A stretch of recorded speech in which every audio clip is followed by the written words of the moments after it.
Don't breathe so loud. Yeah, I think she was talking about the old microphone that I used to have. That was, you know, but this one's okay. So anyway, that was funny. Okay, so example 4 is what we're working on, and this is the exact same rational function that we were discussing before class on part C. I mentioned the end behavior model. You can always find it by just dividing out the leading coefficients and seeing what you get. But when you have a line also has a y-intercept.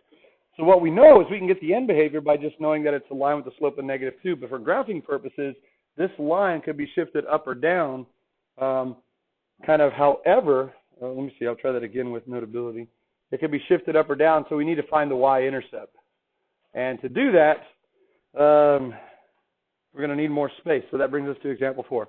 It says to find the equation of the end behavior model. And how are we going to find the actual equation? Well, we know the first term is going to be -2x to the first power.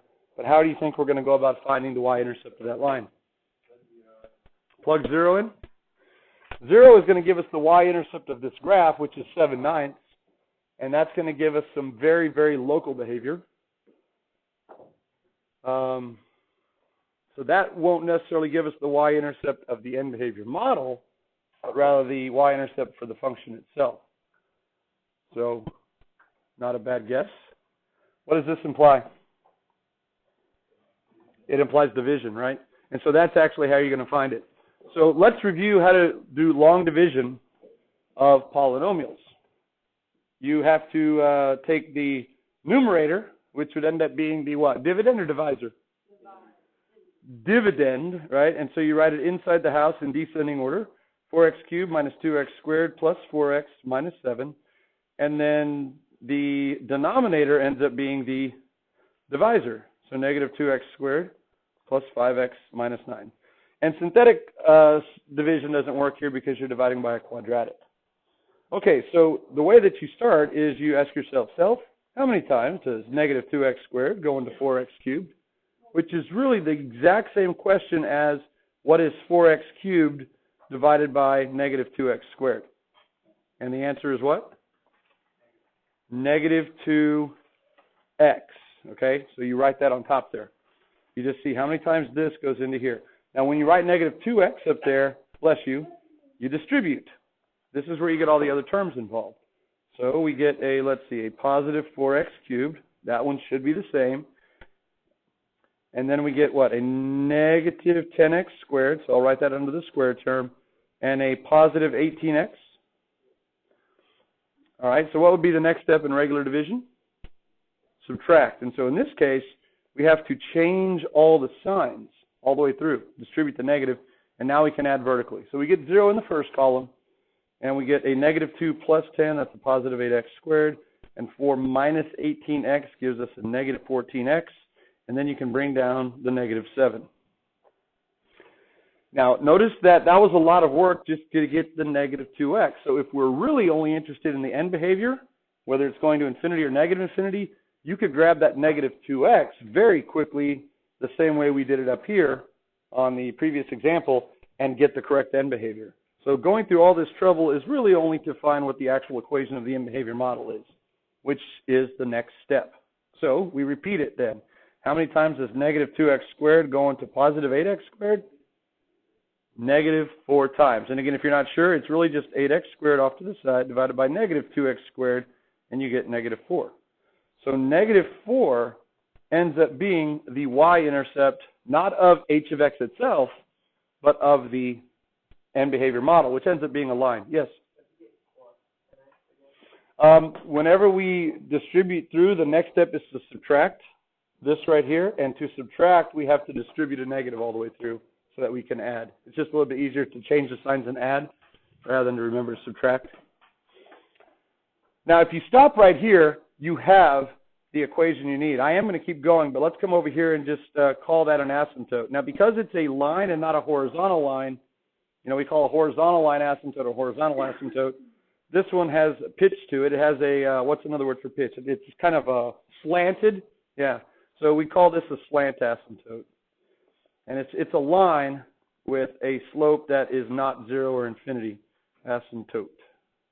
So we could say a slant asymptote at y equals negative 2x minus 4. And you could be done with the finding the end behavior model. But I do want to keep going because I want to find a different version of h of x that is going to demonstrate what happens here. All right, so let's go ahead and continue for what it's worth, and we'll distribute the negative 4 now. So we get a positive 8x squared. And, well, because we're looking for the equation of a line, and a line would be mx plus b. So since we have our linear term and then we have the constant, if all we are interested in is the equation of the slant asymptote, that's going to be it. Now, I am going to continue on because I want to show you that h of x could be written in an equivalent form. So I'm actually not going to stop there. So negative 4 times 5, that's going to be a negative 20x, and then I get a plus 36. And of course, the next step is to what? Change all signs, right? Because we're subtracting. So your 8x squareds cancel, and then you're going to have a 20 minus 14, which is a 6x, and here we get a negative, 43. Now, if we try it one more time, how many times does negative 2x squared go into 6x to the first? Yeah, it would go, yeah, it doesn't, right? Something can go into a power that is the same size or larger. So we're done. So what we would call this is the remainder, right? The remainder. So it's obvious then that the denominator here is not a factor of the numerator. We have a remainder. But remember what we could do with the remainder. We can write any function h of x that starts off as original quotient. We can write it as the new quotient when we do the division plus the remainder over the original divisor or the original denominator. Case in point, let's look at this. Let's look at 36/7, something like that. Okay, if you do the long division, this will be kind of retro, right? 7 goes into 36 5 times, so you get 35. You subtract, you get 1. Does 7 go into 1? No, so you knew how to keep going. But in this case, you could say that 36/7 is 5 and 1 left over out of 7, right? 5 and a 7. And then, of course, you eventually got rid of the plus sign and made it a mixed number. But it's the same idea. So this is not new, but let's see what we could do with h of x. We could then equivalently write h of x as the quotient, which is this up here, negative 2x minus 4, plus the remainder, which is 6x minus 43, all over the original divisor, which is the original denominator, negative 2x squared plus 5x minus 9. Now, this is equivalent to the original h of x. And the reason that I want to go this far to show you is because what were we really after? We were really after this. What is the limit as x goes to infinity of h of x? Let's look at this last piece right here. What happens to this last term as x goes to either infinity or negative infinity? It approaches 0, right? Because we have x to the first over x squared. Now look at what the consequence of that means.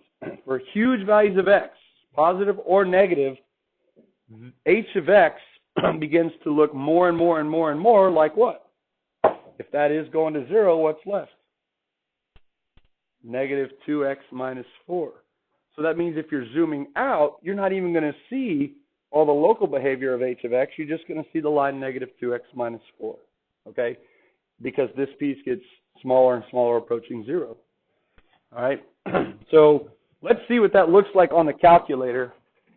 You are responsible for finding the equations of slant asymptote. So to summarize that while I'm typing it into the calculator, how do you find the full equation of the slant asymptote?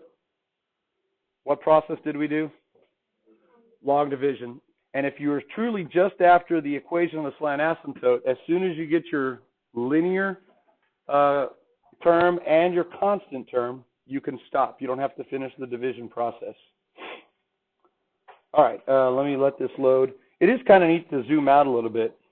You also can find end behavior models for any rational function. What if the top was degree 2 bigger than the bottom? What graph says an x squared? A parabola, yeah. So you can actually have a parabolic end behavior asymptote. You can have a cubic end behavior asymptote.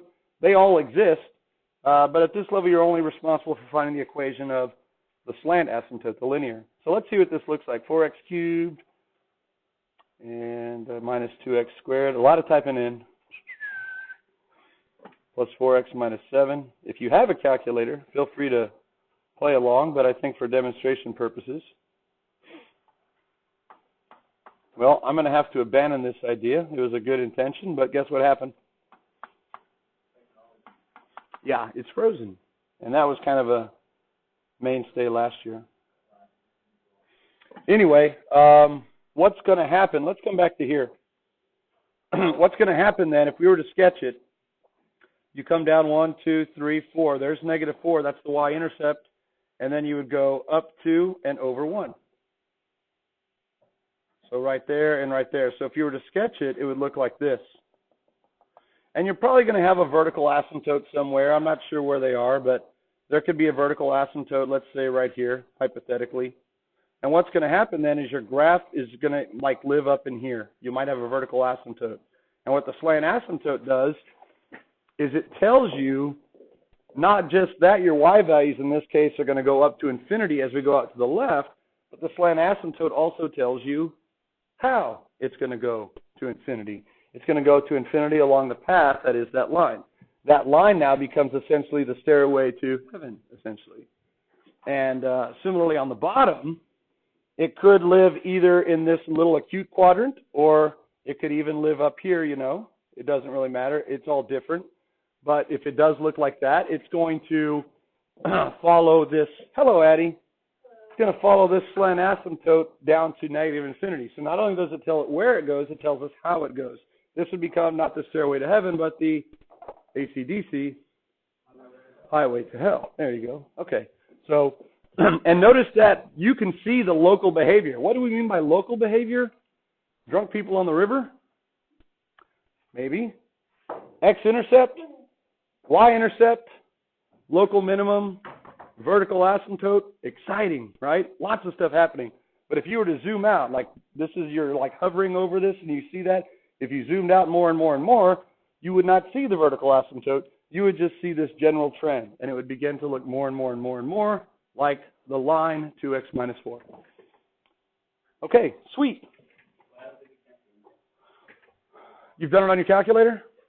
Well, let me see if mine is cooperating again, since I gave it time to kind of unfreeze. Oh, there's X. I guess it was just taking a break. Smoke break, potty break, I'm not sure. Did you graph it in Zoom 6 to start with? You did? Yeah, it has to do with your window.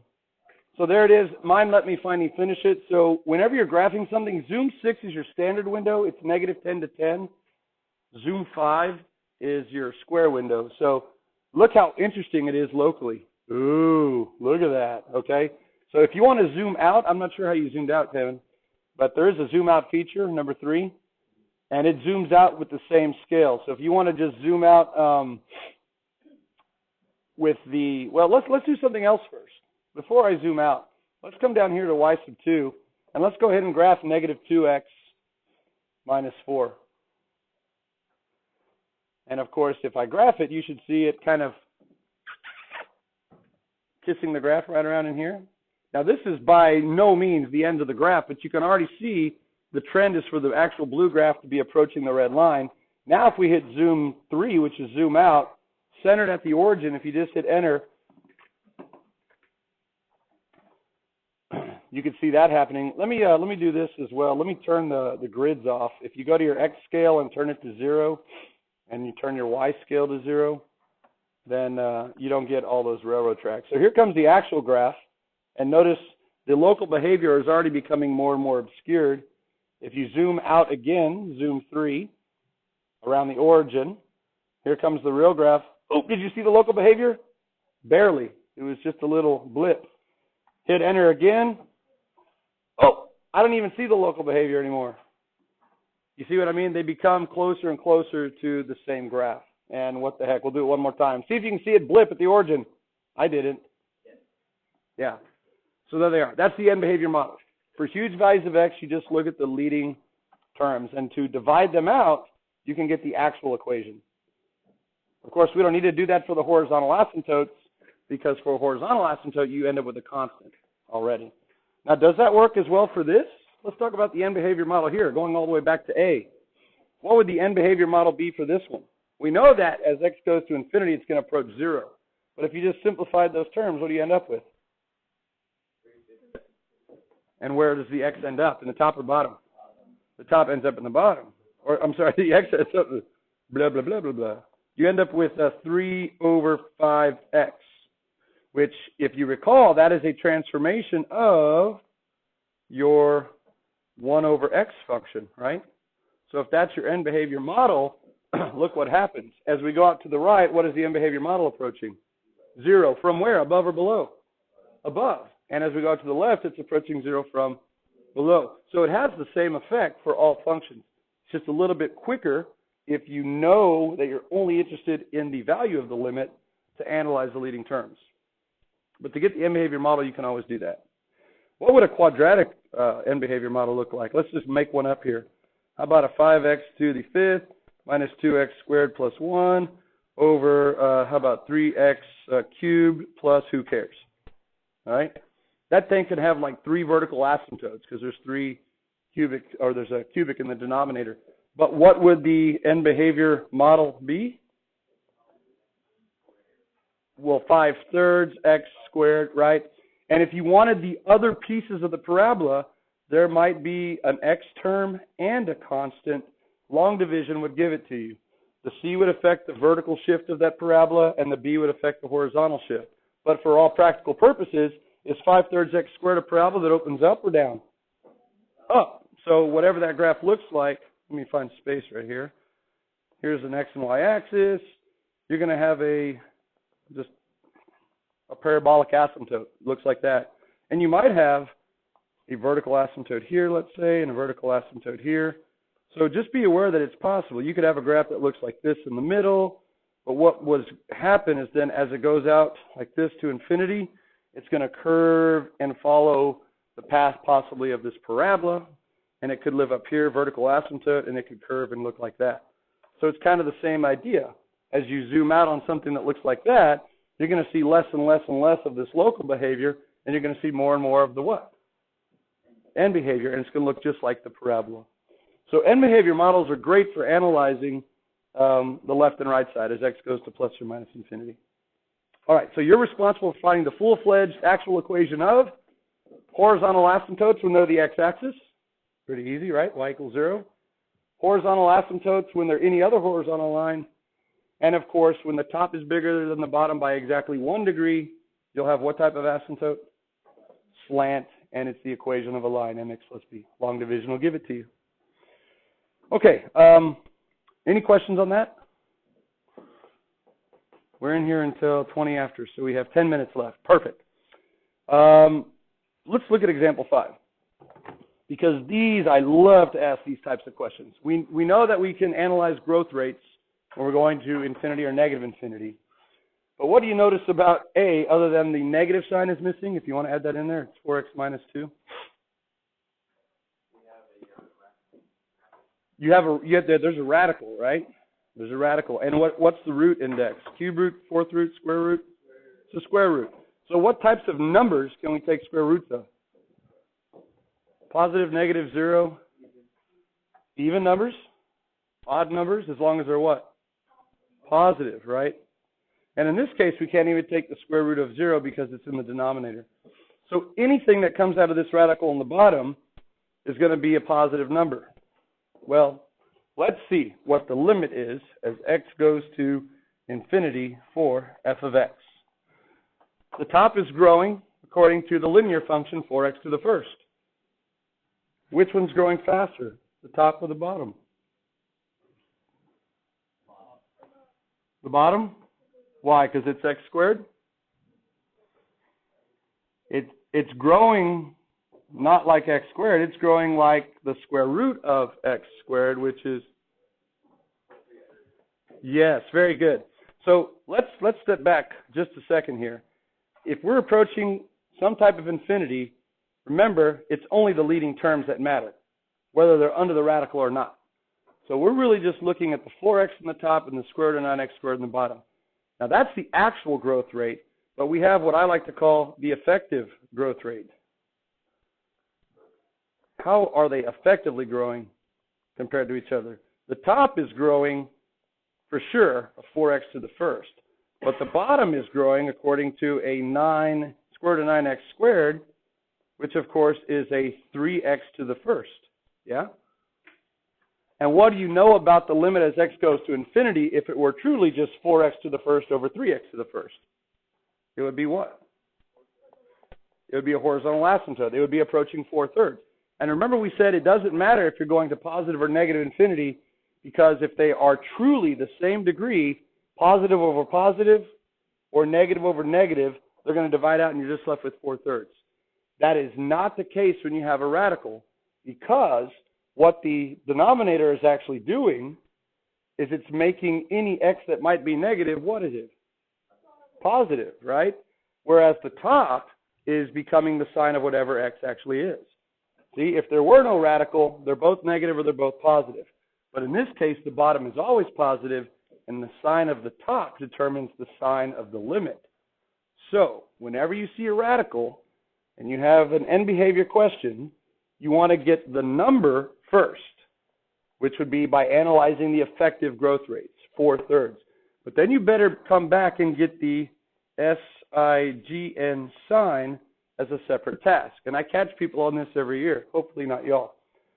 So how do I know if it's going to positive or negative 4/3? Plug in. It's that easy. A representative positive number.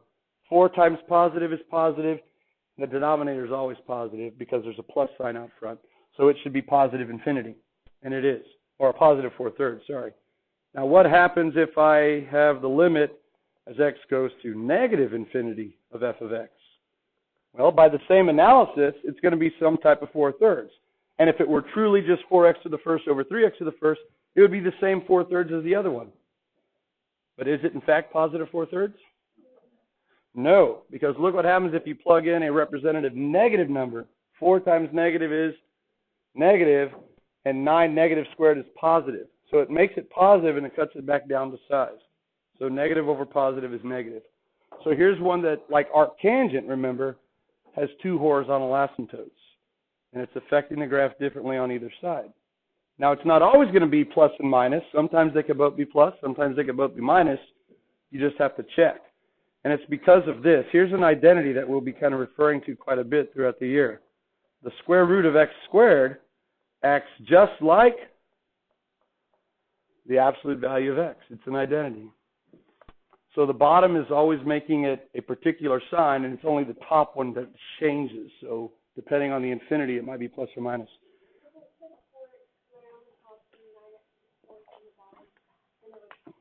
Right, then it would be the same on both sides. Very good, because the top would always be positive and the bottom would always be positive. So that would just be whatever the signs are. Now, you do have to be careful. The bottom is always positive, not because it's 9x squared, but because there's an implied positive 1 out front. If there was like a negative 2 out in front of the radical, now the denominator is always negative. But what comes out of the radical is always positive. All right, y'all try this one here. I'll go ahead and write the notation. We're looking for the limit as x goes to infinity for g of x, and the limit as x goes to negative infinity. And if you got that one, then jump over to k of x as well.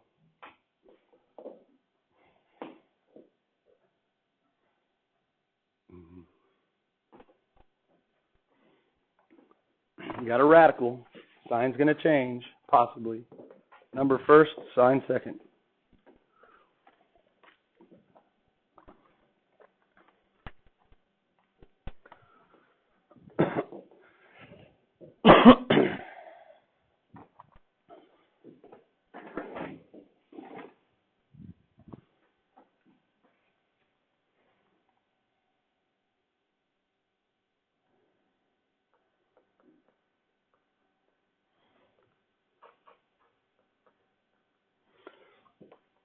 remember to take the square root of an exponent, you just take half of it, right? It's to the 1/2 power. So because we're short on time, I want to get these last 2 examples in. Let's see what you got here. We're going to infinity or negative infinity, so really, again, it's just the leading term. So we're analyzing the 2x cubed in the top and the square root of 11x to the 6th in the bottom. So the square root of x to the 6th is x cubed, because 3 is half of 6. 11 is not a perfect square, but it doesn't have to be, so I'll just put the square root of 11. So here's the effective growth rate right there. X cubed over x cubed, they're effectively growing at the same rate, aren't they? So what's going to happen?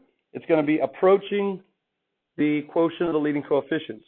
So both of these are going to be some type of 2 square root of 11. 2 square root of 11.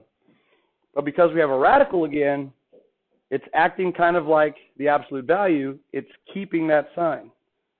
So let's see. If you're not sure, plug in a positive number into the leading terms. By the way, that should be a minus sign again. Not that it matters here.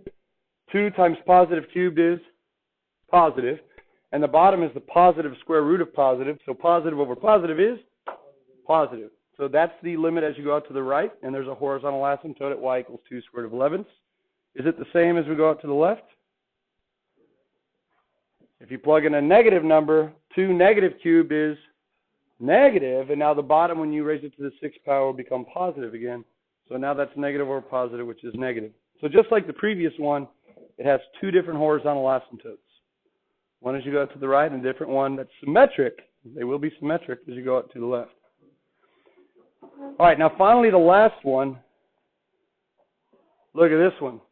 The top is growing effectively as a 5x squared. What is the bottom effectively growing as? Square root of 11 x to the 3rd. Is this one going to be 5 square root of 11 plus or minus? No, because now look, effectively the denominator is still growing what? It's growing faster. Yeah, so what happens to the ratios? They approach 0. So just because you have a radical doesn't mean it's going to be leading coefficient over leading coefficient plus or minus.